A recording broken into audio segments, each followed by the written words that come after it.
আসসালামু আলাইকুম।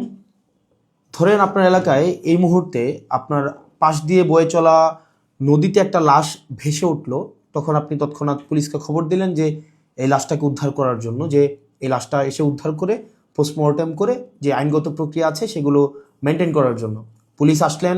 পুলিশ এসে সেই লাশটা আপনার বাসা থেকে ফর এক্সাম্পল 50 কিলোমিটার দূরে আপনার সদর হসপিটালে নিয়ে গেলেন। সেখানে পোস্টমর্টেম করা, সেখানে হচ্ছে ডোমকে রাজি করানো, তারপর হচ্ছে জানাজা, দাফন কাফন, এই প্রত্যেকটা কার্যক্রম পুলিশ নিজে উপস্থিত থেকে করলেন বা করেন। এটাই, পুলিশ ছাড়া এই কার্যক্রমগুলো কেউ করে না। অথবা কেউ হারিয়ে গেলেন, অথবা কেউ আত্মহত্যা করলেন, এই যে কার্যক্রমগুলোকে আমরা পুলিশকে দিয়েই হচ্ছে আমরা করতে হয়।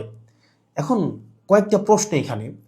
আপনার বাসা থেকে বা নদীর পাড় থেকে লাশটা জেলা সদরে নিয়ে যাওয়ার জন্য যে খরচটা হয়েছে, অ্যাম্বুলেন্স ম্যানেজ করা, ডোম ম্যানেজ করা, হসপিটালের যে খরচ, এই খরচটা আসলে কে দেয়?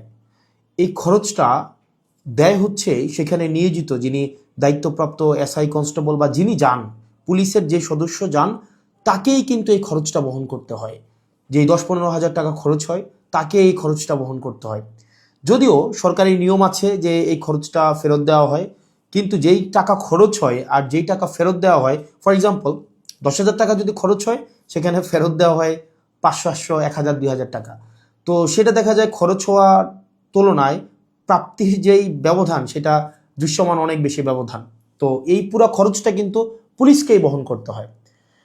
দ্বিতীয়ত হচ্ছে, আপনি যদি আপনার এলাকার থানাগুলাতে যান, থানাগুলাতে গিয়ে যদি দেখেন যে আপনার এলাকার এসআই, কনস্টেবল বা আপনার যারা সেবা দিয়ে থাকেন যে পুলিশগুলা কোন ধরনের পরিবেশে থাকেন, আপনি বিশ্বাস করেন, যদি আপনি ওই পরিবেশটা দেখেন, আমরা ইউনিভার্সিটিতে যেভাবে গণরুমে ছিলাম, এক রুমে গাদাগাদি করে অনেকজন, ফ্লোরিং করা, শুধুমাত্র তোষকটা থাকতো, উপরে ফ্যান নাই, যথাযথ পয় নিষ্কাশন ব্যবস্থা নাই, তারপরে হচ্ছে ভেন্টিলেশন সিস্টেম নাই। একটা মানবীয় জীবন বলতে যেটা বোঝায়, আপনার থানাগুলোতে পুলিশরা সেই ধরনের পরিবেশে থাকে। এখন একটা পুলিশ আপনার ডিউটি করে এসে রাতে যদি এই ধরনের একটা পরিবেশে ঘুমায়, আমরা কি তার কাছ থেকে প্রত্যাশিত সেবা আমরা কিভাবে এক্সপেক্ট করব? মানে এটা এটা একটা মানবীয় জীবন থানাগুলাতে আসলে পুলিশের জন্য ব্যবস্থা করা হয়েছে। এত বছরেও পুলিশ এই সেবাগুলোতে, এই মৌল মানবিক পুলিশের যেই বেসিক যে সেবাগুলা, সেগুলো এখনো পর্যন্ত কিন্তু সংস্কার করা হয়নি। তৃতীয়ত, সবচেয়ে গুরুত্বপূর্ণ এবং তৃতীয়ত যেই অসুবিধাটি আমি থানাতে দেখলাম এই কয়েক মাসে, সেটা হচ্ছে আপনার থানা থেকে একটা অপরাধ কার্যক্রম সংগঠিত হয়, ফর এক্সাম্পল 15 কিলোমিটার, 20 কিলোমিটার দূরে। একদিনে অনেকগুলো অপরাধ কার্যক্রম সংগঠিত একটা থানায় হতে পারে। পারিবারিক কলহ, মাদকের সমস্যা, ছিনতাই, ডাকাতি, চুরি, একাধিক সমস্যা সেখানে ঘটতে পারে। এখন প্রশ্ন হচ্ছে, একটা থানায় যদি আমার 16-17টা ইউনিয়ন, 20টা ইউনিয়ন, কোনো কোনো জায়গায় তারও বেশি ইউনিয়ন, প্রত্যেকটা জায়গায় যদি কোনো ধরনের অপরাধ কার্যক্রম সংঘটিত হয়, ধরি 10টা জায়গায় সংঘটিত হইলো বা 5টা জায়গায় সংঘটিত হইলো, আমার এই 5টা জায়গায় কিন্তু তাৎক্ষণিক রেসপন্স করতে হয়। এখন তাৎক্ষণিক যদি আমরা রেসপন্স করতে চাই, সেই জায়গাগুলোতে পৌঁছাইতে অবশ্যই অবশ্যই আমাদের গাড়ির প্রয়োজন। মানে গাড়ি ছাড়া পায়ে হেঁটে তো নিশ্চয়ই এই ধরনের কার্যক্রমগুলোতে কখনোই পুলিশ তড়িৎ কোনো সিদ্ধান্ত বা তড়িৎ কোনো অ্যাকশন নিতে পারে না। কিন্তু আপনি যদি থানাগুলো যান, দেখবেন কোনো থানায় 10টা গাড়ির প্রয়োজন, 6টা গাড়ির প্রয়োজন, সেখানে থানাকে দেওয়া হয়েছে 1টা গাড়ি, 2টা গাড়ি। এখন পুলিশ তো আর বাসায় বসে থাকে না। আপনি কল দিলেন যে এখানে ঝামেলা হয়েছে, মানুষ মারা গিয়েছে, চুরি হয়েছে, খুন হয়েছে, পুলিশ কিন্তু আসতে হয়। তাহলে পুলিশ কিভাবে আসে?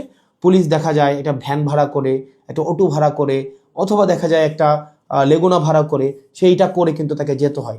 ওই যে ভাড়ার টাকাটা, এই ভাড়ার টাকাটাও কিন্তু পুলিশের পকেট থেকে দিতে হয়। দ্বিতীয়ত, এই যে ভাড়া করে যাওয়া আসা, তার যেই সময় নষ্ট হয়, সেক্ষেত্রে দেখা যায় যারা অপরাধ সংঘটিত করে তারা কিন্তু ইতিমধ্যেই সেই জায়গা থেকে চলে যায় এবং আমরা সেবা বঞ্চিত হই।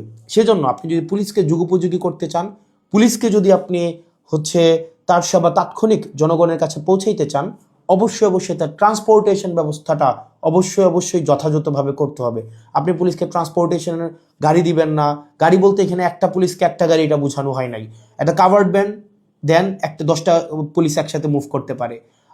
তারপর হচ্ছে একটা থানায় যদি আপনি 5টা 6টা গাড়ি দেন, তাহলে সেক্ষেত্রে কিন্তু ওই এলাকার অপরাধ কার্যক্রম অবশ্যই অবশ্যই দৃশ্যমান কমে আসবে। কারণ পুলিশ ইমিডিয়েট রেসপন্স করতে পারবে। কারণ পুলিশ যদি ইমিডিয়েট রেসপন্স করতে না পারে, অপরাধ সংঘটিত হয়ে যাওয়ার পরে যদি রেসপন্স করতে হয়, সেক্ষেত্রে দেখা যায় দিন শেষে অপরাধী কিন্তু পালিয়ে যায়। সেজন্য পুলিশের দক্ষতা, পুলিশের সেবা যদি আপনি জনগণের দ্বারগোড়া পৌঁছাতে চান, অবশ্যই আপনার ট্রান্সপোর্টেশনের ব্যবস্থা উন্নতি করতে হবে। এখন আমাদের বর্তমান বিদ্যমান যে পুলিশ ব্যবস্থা রয়েছে, এই পুলিশ ব্যবস্থার থানাগুলোতে, আমি থানাগুলোর কথা বলবো, থানাগুলোতে তাদের অ্যাকোমোডেশন সমস্যা, তাদের বাসা, তাদের থাকার জায়গা নাই ঠিকঠাকভাবে, গণরুমের মতো তাদেরকে থাকতে হয়, এবং তাদেরকে যে বেতন দেওয়া হয়, এই বেতন দিয়ে যে একটা স্বাভাবিক জীবনযাপন করবে সেটা কোনোভাবেই সম্ভব না। দ্বিতীয়ত হচ্ছে আপনি তাকে ট্রান্সপোর্টেশনের ব্যবস্থা করছেন না যথাযথভাবে। আপনি তাকে দেখা যাচ্ছে যে আপনি তাকে ঢাল তরোয়ার ছাড়া, ট্রান্সপোর্টেশন ছাড়া আপনি অপরাধী ধরতে পাঠাচ্ছেন, টহল দিতে পাঠাচ্ছেন। সেক্ষেত্রে কিন্তু তাকে ট্রান্সপোর্টেশন ম্যানেজ করা এবং সেখানে যে ভাড়া মেটানো, সেটাও কিন্তু তার পকেট থেকেই করতে হয়। সরকার যে অ্যালটমেন্টটা দেয়, সরকার যে বরাদ্দ দেয়, সেটা খুবই খুবই প্রয়োজনের তুলনায় অপ্রতুল। তৃতীয়ত আপনি পুলিশে একটা আমি অনেকগুলো অফিসারের সাথে কথা বলেছি, রিটায়ার্ড অফিসার, চাকরিরত অফিসার, তাদের সাথে কথা বলেছি। পুলিশে ম্যানেজ করে নাও একটা কালচার আছে, ম্যানেজ করে নাও একটা কালচার। ফর এক্সাম্পল, আপনি কনস্টেবলকে পাঠাইলেন কোনো একটা জায়গায় আসামি ধরার জন্য, সেখানে 5,000 টাকা খরচ হবে যে আসামিটা ধরতে, ট্রান্সপোর্টেশন কস্ট বা তদন্ত এই জায়গাগুলোতে। তখন কনস্টেবল তার ঊর্ধ্বতন কর্মকর্তাকে উনি বললেন যে স্যার টাকা কোথায় পাবো? তখন বলে ম্যানেজ করে নাও। এখন ম্যানেজ করে নেওয়া অর্থ, সেটা নিশ্চয়ই আমরা বুঝেছি ম্যানেজ করে নেওয়া বলতে কি বোঝাচ্ছে। এবং আরও শঙ্কার বিষয় সেটা পুলিশের অনেক বড় বড় প্রোগ্রাম হয়। এই প্রোগ্রামে অনেক ক্ষেত্রে, সব ক্ষেত্রে না, কিছু কিছু প্রোগ্রাম আগে হতো, এখন বর্তমানে আছে কিনা এটা আপনারা জানাবেন। আগে এরকম নাকি হতো, পুলিশের অনেকেই জানিয়েছে এরকম নাকি হতো, একটা বড় প্রোগ্রাম হবে, এই প্রোগ্রামে দেখা যায় ঊর্ধ্বতন কর্মকর্তারা অধীনস্থ কর্মকর্তাদের ভাগ করে দিত যে খাবারের দায়িত্বটা তোমার, ডেকোরেশনের দায়িত্বটা তোমার, লাইটিংয়ের দায়িত্বটা তোমার। তো এখন টাকা আসবে কোন জায়গা থেকে? ম্যানেজ করে নাও। তো দেখা যায় অধস্তন কর্মকর্তারা সেটাকে ম্যানেজ করে নিতেন। তো নিশ্চয়ই ম্যানেজ করাটা সরকারের দায়িত্ব, ম্যানেজ করা তো অবশ্যই কোনো কর্মকর্তা কর্মচারীর দায়িত্ব না। কিন্তু দেখা যায় অধিকাংশ ক্ষেত্রেই সরকার যে বাজেট বরাদ্দ দেয় পুলিশকে, এবং যেই পরিমাণ পুলিশের প্রয়োজনীয়তাটা, যেই পরিমাণ আমরা দেখলাম ল অ্যান্ড অর্ডার রিস্টোর করার ক্ষেত্রে, সামাজিক শৃঙ্খলা বজায় রাখার ক্ষেত্রে, শুধু যে গুম খুন এগুলো নিরসনের ক্ষেত্রে পুলিশের অবদান বা পুলিশের কার্যক্রম বিষয়টা এমন না। স্বাভাবিক শান্তি শৃঙ্খলা, নিরাপত্তা, জীবনমালের নিরাপত্তা নিশ্চিত করার ক্ষেত্রে কিন্তু পুলিশের স্বাভাবিক অনেক ধরনের কার্যক্রম হয়। আপনার পরীক্ষার ডিউটি থেকে শুরু করে অনেক ধরনের কার্যক্রম হয়, এবং পুলিশেরকে আরও বিভিন্ন কাজে ব্যবহার করা হয়। যেমন এটা খুবই খুবই, আমি পার্সোনালি এই জিনিসটাকে আমি সবার সামনেই বলছি, এই জিনিসটাকে আমি পার্সোনালি এই জিনিসটাকে কখনোই ওয়েলকাম করব না। অপ্রয়োজনীয় প্রোটোকল দেওয়া, যে যদি এলাকায় এমপি যায়, পুলিশকে দেখা যায় প্রোটোকল দিতে, অপ্রয়োজনীয়। দেখা যায় ওসিকে আমরা অতীতেও দেখেছি, ওসি সবসময় আপনার এমপির সাথে সাথে থাকতে হয়, থাকেই থানায় একটা গাড়ি। এখন একটা গাড়ি নিয়ে যদি আপনার ওসি বা অন্য কর্মকর্তারা আপনার এমপির সাথে সারাদিন ব্যাপী থাকতে হয়, যেখানে যায় সেখানে যেতে হয়, তাহলে ওসিও কিন্তু তার স্বাভাবিক থানা কার্যক্রম করতে পারে না, সাধারণ মানুষ সেবা বঞ্চিত হয়। একই সাথে সাথে যে একটা গাড়ির, এই গাড়িটাও কিন্তু অপচয় হয়। সেজন্য, এবং আপনারা জেনে থাকবেন যে এমপির সাথে পুলিশ সবসময় থাকে, কিন্তু এটা কিন্তু কোনো নিয়মে নাই, কোনো প্রোটোকলে নাই। এমপির সাথে পুলিশ থাকবে, এটার কোনো প্রোটোকল নাই, কোনো প্রোটোকলেই নাই। এটা আগে রাজনৈতিক যে কালচার ছিল, রাজনৈতিক কালচারে পুলিশ এমপির একটু নজরে পড়ার জন্য বা একটু স্বাভাবিকভাবে এই কার্যক্রমগুলো, পুলিশকে রাজনীতিকীকরণ হওয়ার কারণে পুলিশ যে স্বপ্রণোদিত হয়ে সব ক্ষেত্রে করেছে বিষয়টা এমন না, পুলিশকে করতে বাধ্য করা হয়েছে ক্ষেত্র বিশেষে। তো সেজন্য আমরা যদি পুলিশের সেবাটাকে জনগণের দোরগোড়ায় পৌঁছাতে চাই, আমরা যদি চাই জনগণ যথাযথভাবে পুলিশের সেবাটা পাক, তাহলে কিন্তু অবশ্যই আপনি পুলিশের, বিশেষ করে থানা পর্যায়ের থানা পুলিশের, কারণ সবচেয়ে বেশি কিন্তু থানায় পুলিশকে সাধারণ মানুষ দেয়, আপনি থানার পুলিশের অবশ্যই আপনি তার আবাসন ব্যবস্থা নিশ্চিত করতে হবে, যথাযথভাবে তার বিশ্রামের পরিবেশ আপনি নিশ্চিত করতে হবে, নিরাপদ পানির ব্যবস্থা নিশ্চিত করতে হবে, খাবারের ব্যবস্থা নিশ্চিত করতে হবে, এবং তার ডিউটির এখানে একটা প্রোটোকল আপনার নিশ্চিত করতে হবে। আপনি 24/7 একটা মানুষ কখনোই, একটা স্বাভাবিক মানুষ স্বাভাবিকভাবে কখনোই ডিউটি করতে পারে না। 2 নম্বর বিষয় হচ্ছে ট্রান্সপোর্টেশনের ব্যবস্থাটাকে আপনি নিশ্চিত করতে হবে। একটা থানায় একটা গাড়ি দিয়ে একটা থানা কখনোই চলতে পারে না, 2টা গাড়ি দিয়ে একটা থানা কখনোই চলতে পারে না। আপনি পুলিশের উপর চাপিয়ে দেবেন যে ম্যানেজ করে নাও। পুলিশ যখন ম্যানেজ করতে যাবে, তখনই কিন্তু জনগণ পুলিশের একটা সাংঘর্ষিক অবস্থা তৈরি হয়। তখনই উৎকোচ গ্রহণের এক ধরনের বৈধতা মানসিকভাবে উৎপাদিত হয়। সেজন্য আমরা পুলিশকে এই ম্যানেজ করে নেওয়ার প্রবণতায় না ঠেলে দিয়ে সরকারের কাছে এই বিষয়গুলো নিয়ে আমাদের আহ্বান থাকবে বাজেট বৃদ্ধি করা, এবং সেগুলোর হচ্ছে আমাদের যে টেকনিক্যাল জায়গায় আমাদের রিসোর্স সেখানে হচ্ছে আমাদের ইনস্টল করতে হবে।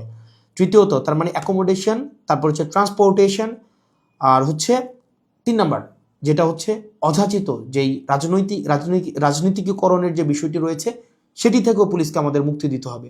সাধারণ জনগণ এবং পুলিশের মাঝখানে কোনো মধ্যস্বত্বভোগী থাকা কখনোই উচিত না।